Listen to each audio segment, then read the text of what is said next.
ক্ষমতা গ্রহণের পর থেকেই একের পর এক চমক দেখিয়ে যাচ্ছেন মার্কিন প্রেসিডেন্ট ডোনাল্ড ট্রাম্প। এরই ধারাবাহিকতায় বুধবার যুক্তরাষ্ট্রের কৃত্রিম বুদ্ধিমত্তা অবকাঠামো উন্নয়নের জন্য একটি বৃহৎ যৌথ প্রকল্প শুরু করার ঘোষণা দেন তিনি। স্টারগেট নামের এই প্রকল্পে যুক্ত হয়েছে টেক্সাস ভিত্তিক প্রযুক্তি প্রতিষ্ঠান ওরাকল, জাপানের সফটব্যাংক এবং চ্যাটজিপিটি নির্মাতা প্রতিষ্ঠান ওপেন এআই।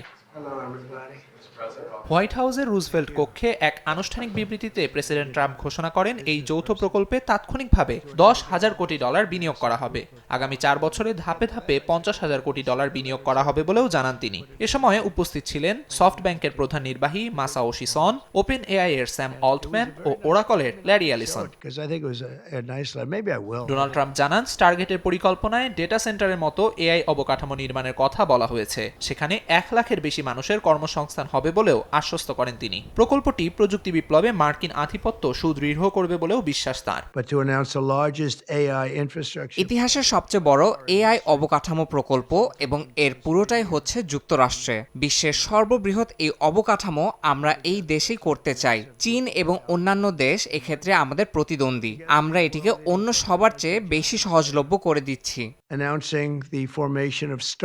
এদিকে এই প্রকল্পের সমালোচনা করেছেন ইলন মাস্ক। নিজের মালিকানাধীন সামাজিক যোগাযোগ মাধ্যম এক্সে মাস্ক লিখেছেন, সফটব্যাংকের কাছে $10 বিলিয়ন কম অর্থ রয়েছে। ট্রাম্পের ঘনিষ্ঠ হয়েও মাস্কের এমন সমালোচনা অপ্রত্যাশিত নয়। ওপেন এআই এর প্রধান নির্বাহী স্যাম অল্টম্যানের সঙ্গে তার সম্পর্কের শীতলতাকেই কারণ হিসেবে দেখছেন বিশ্লেষকরা।